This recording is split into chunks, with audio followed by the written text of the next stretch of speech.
¿Es España una nación plurinacional? Hombre, España es una nación, es más, es quizá la nación más antigua de Europa, es una nación, también depende cómo queramos definir una nación, si te da por definirlo de una manera extraña, pues al final es que ni siquiera existen naciones, pero bueno. Sí, como en Bolivia, ¿no? Con las 60 naciones esas que tienen. 60 claro. naciones. La nación española nació, lo he dicho varias veces, y en Nueva Historia de España, nació con Leovigildo. Leovigildo es el que, y luego con Recaredo, ¿no? Crea en España donde allá había una comunidad cultural creada por Roma, la dota de un Estado. Cuando se dota de un Estado ya es una nación. Esto y esa es la mejor definición, porque todo lo demás son embrollos, anda que nos han dado discusiones y debates bizantinos en relación con la nación, que si es esto, que si lo otro, lo de más allá. Una de las últimas era esa que pretende que una nación, que en España nace como nación en 1812. Pues esto es muy interesante, ¿vale? Es o sea, un que tema... no habría nacido. Vamos a ver. Yo aporto la mía. Cuando eso que se llama un pueblo, es decir, una comunidad humana vinculada por determinados rasgos comunes de lengua, de religión, de raza, etcétera, toma conciencia política de ser una cosa, una sola cosa, entonces se puede hablar en términos históricos de nación. Y eso, como bien dice Pío Moa, ocurre en la España visigoda porque la minoría visigoda que gobierna sobre la mayoría hispano-romana deliberadamente, conscientemente afronta unos procesos de unificación en lo religioso, en lo jurídico, etcétera, que terminan dando lugar, bueno, los matrimonios mixtos, por ejemplo, es que es el principio, ¿no? Eso hace una conciencia de ser una sola cosa y más transparente no puede ser. Culturalmente se somete, por así decir, a la cultura mayoritaria, la cultura hispano-romana, ¿no? Porque ya no es un Estado germánico ni nada que se le parezca. Efectivamente. Nace otra cosa, que además se nace deliberadamente como herencia de Roma, y es muy interesante leer la Loa Hispania de San Isidro de Sevilla, por ejemplo. Es importantísimo por una razón, porque de no haber este precedente, España habría desaparecido como desapareció la cultura romana en el norte de África.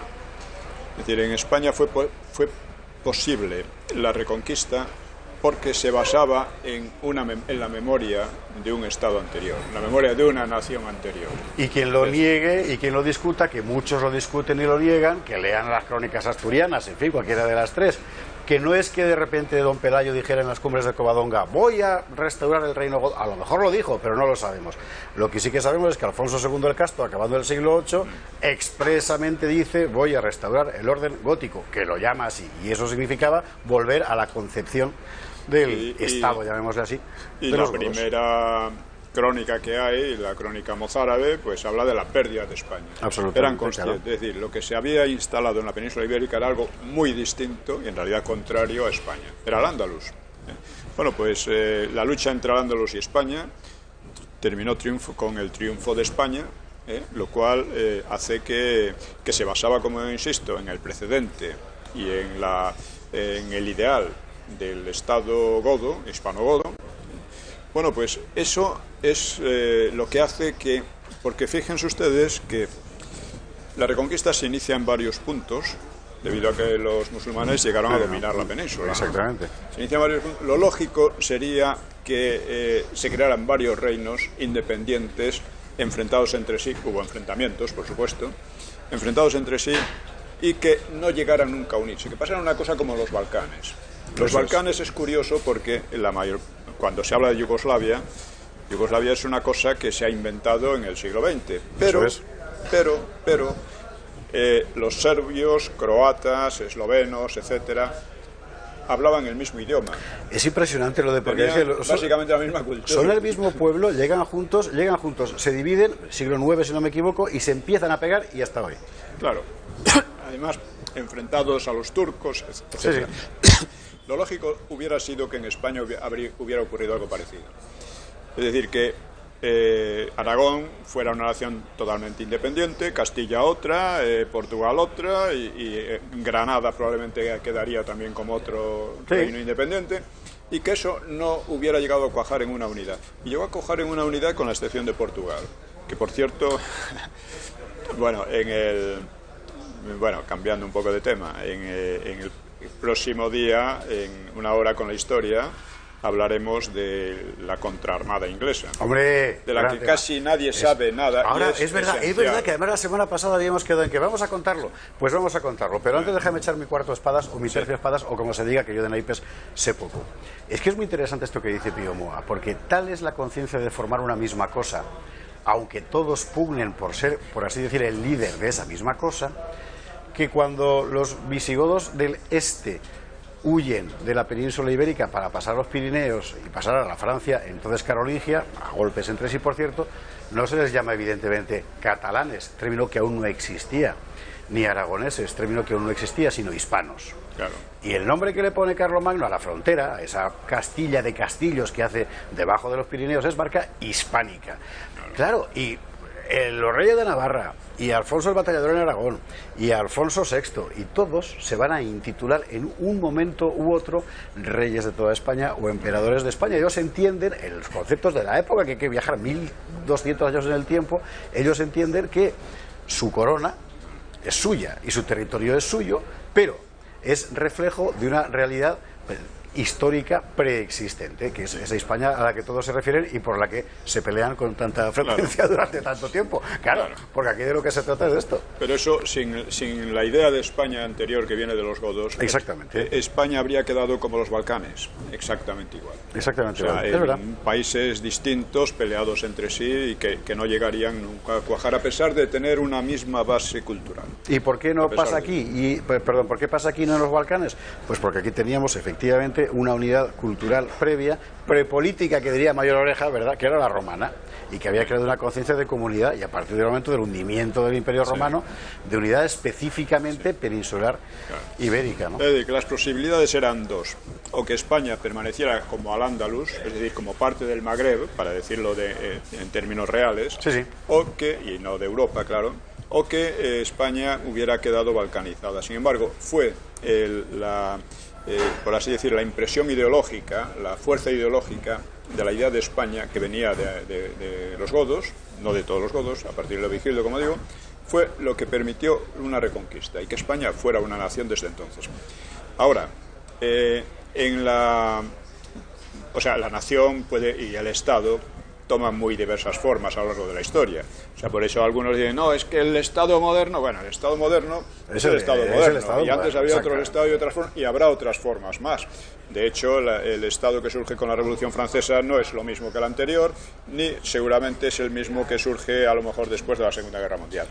Pero con estas cosas hay una base esencial que es el Estado. Bueno, España, después del 98, los separatismos empiezan a tomar fuerza, y toman fuerza a partir de una derrota, y empiezan, por impulsos del romanticismo y tal, a elaborar teorías basadas en la Edad Media. Es decir, los separatismos son un intento de volver a la Edad Media, de volver a la época en que España estaba, balcanizada, por así decirlo. Hay en el fondo un error deliberado, y es el siguiente. El nacionalismo del 19, el nacionalismo romántico en Europa en general, es la emergencia de sentimientos de comunidad política sobre la base de viejos imperios que fundamentalmente eran, por así decir, coronas. Es decir, que bajo la Confederación Germánica, por ejemplo, había pueblos distintos. Bajo el Imperio Austrohúngaro, por ejemplo, había pueblos distintos. Es difícil creer que hubiera una nación austrohúngara. No la había, era un imperio. El caso de España es enteramente distinto. Entre otras cosas porque, como quedó muy claro en la Guerra de la Independencia, había un concepto de nación que no estaba en la corona, sino en el pueblo, que es el que se levanta pese a la corona. Bueno, sin embargo, el separatismo utiliza ese mismo criterio ideológico de la nación sin corresponder, porque no había tal realidad, claro, y lo crea nuevo. Y eso, en ese proceso, hoy hemos llegado seguramente al paroxismo. Ya en la República se llegó a una situación gravísima, que ahora se está repitiendo, ¿no? Hablando de eso, creo que ya comentamos el otro día cómo la transición empezó con la orden, por así decir, el mensaje del pueblo de hacer una transición a la democracia desde el franquismo, de la ley a la ley, desde la legitimidad franquista, y no de pegar un salto a aquella república convulsa y caótica, y menos todavía un frente popular que fue simplemente criminal, fue un régimen delictivo. Ojo, ni a otra cosa, porque esto es algo que yo me he encontrado. Esta teoría de Pío Moa es bien conocida, La transición de cristal, lo hemos recomendado aquí muchas veces, es un libro que no hay que dejar de leer, pero además hay dentro del mundo, digamos, liberal, cierta idea que viene a ser más o menos la siguiente. De lo que se trataba era de dar un salto desde el franquismo hacia una democracia occidental y europea. Tampoco, o sea, la transición no quería dar un salto desde el franquismo a otro lado. No era un salto, era la continuidad institucional. Claro. Era la continuidad institucional. Era una evolución basada en que era ya un país muy distinto, una sociedad muy distinta de la República. Una sociedad próspera, era una sociedad con una clase media muy amplia y, sobre todo, más importante todavía, era una sociedad que había olvidado los odios, aquellos feroces de la República. Y es la clave del asunto. Quitando a unos pocos la inmensa mayoría. Y eso es lo que se decidió en el referéndum del 76. Y es lo que han traicionado los políticos de derecha y de izquierda desde entonces cada vez más. De tal manera, entonces, se decidió entre la ruptura, que era lo que querían, saltar al Frente Popular, sí, con una supuesta legitimidad del Frente Popular, los vencidos en la Guerra Civil, y los que querían una evolución tranquila, pacífica, sobre los enormes frutos del franquismo. Bueno, esto es lo que decidió el pueblo español con una enorme mayoría, y es lo que se ha traicionado desde entonces. La ley de memoria histórica no es otra cosa que el triunfo de la ruptura otra vez, porque durante muchos años han sido demasiado débiles para imponerse, pero han llegado un momento en que han estado corroyendo, mintiendo, falsificando la historia, y al final pues estamos ahora como estamos.